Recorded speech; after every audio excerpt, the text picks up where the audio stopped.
Assalamualaikum warahmatullahi wabarakatuh.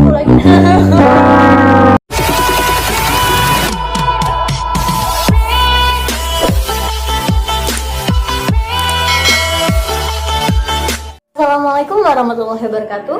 Halo teman-teman, perkenalkan nama saya Alina Purnamasari. Dalam video ini saya akan menjelaskan tentang model pembelajaran games. Dan untuk materi yang pertama yaitu tentang pengertian model pembelajaran games.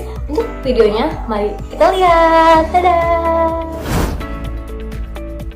Pada zaman sekarang ini, pendidikan sudah mengalami perubahan yang sangat pesat. Berbagai cara pembelajaran atau model pembelajaran juga telah banyak digunakan dalam proses pembelajaran. Maka dari itu, saya akan menjelaskan tentang model pembelajaran games, di mana model pembelajaran ini memiliki dinamika motivasi yang tinggi sehingga diharapkan dapat meningkatkan motivasi belajar siswa. Model pembelajaran games adalah salah satu tipe pembelajaran kooperatif yang menempatkan siswa dalam kelompok-kelompok belajar yang beranggotakan 5-6 orang. Metode pembelajaran games dikembangkan pertama kali oleh David De Vries dan Kate Edwards. Metode ini merupakan suatu pendekatan kerjasama antar kelompok dengan mengembangkan kerjasama antar personal. Oke, untuk materi yang kedua yaitu langkah-langkah dalam metode pembelajaran games. Mari kita lihat. Dalam pembelajaran tim game turnamen atau TGT, peserta didik memainkan permainan dengan anggota-anggota tim lain untuk memperoleh skor bagi tim mereka masing-masing. Permainan dapat disusun guru dalam bentuk kuis berupa pertanyaan-pertanyaan berkaitan dengan materi pelajaran, kadang-kadang juga dapat diselingi dengan pertanyaan berkaitan dengan kelompok. TGT menggunakan turnamen akademik dan menggunakan kuis-kuis dan sistem skor kemajuan individu, di mana para peserta didik berlomba sebagai wakil tim mereka dengan tim lain yang kinerja akademik sebelumnya setara mereka. Langkah-langkah model pembelajaran games. Secara umum ada 5 komponen utama dalam penerapannya, yaitu 1. Penyajian kelas. Pada awal pembelajaran, guru menyampaikan materi dalam penyajian kelas atau sering juga disebut dengan presentasi kelas. 2. Belajar dalam kelompok. Guru membagi kelas menjadi kelompok-kelompok berdasarkan kriteria kemampuan peserta didik dari ulangan harian sebelumnya, jenis kelamin, etnik, dan ras. 3. Permainan.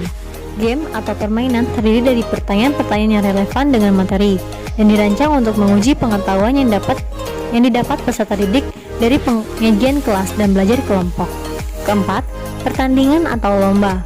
Turnamen atau lomba adalah struktur belajar di mana game atau permainan terjadi. Biasanya, turnamen atau lomba dilakukan pada akhir minggu atau pada setiap unit setelah guru melakukan presentasi kelas. 5. Penghargaan kelompok. Setelah turnamen atau lomba berakhir, guru kemudian mengumumkan kelompok yang menang.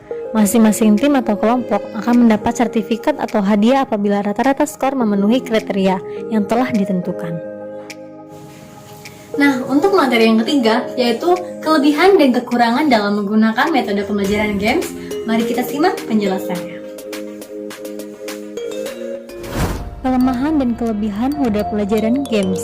Metode pembelajaran kooperatif tim games turnamen atau TGT ini mempunyai kelebihan dan kekurangan.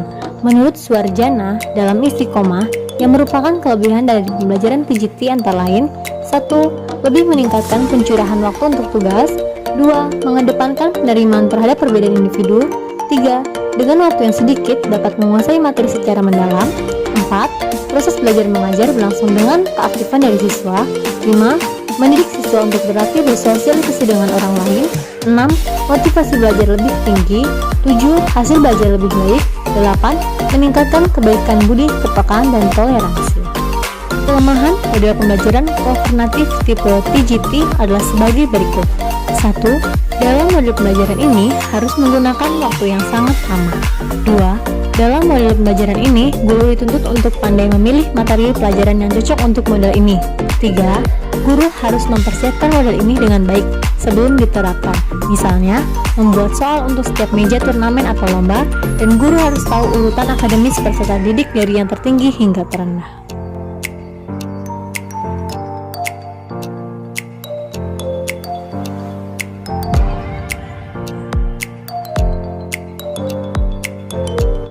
Sekian dari saya mohon maaf apabila ada kesalahan.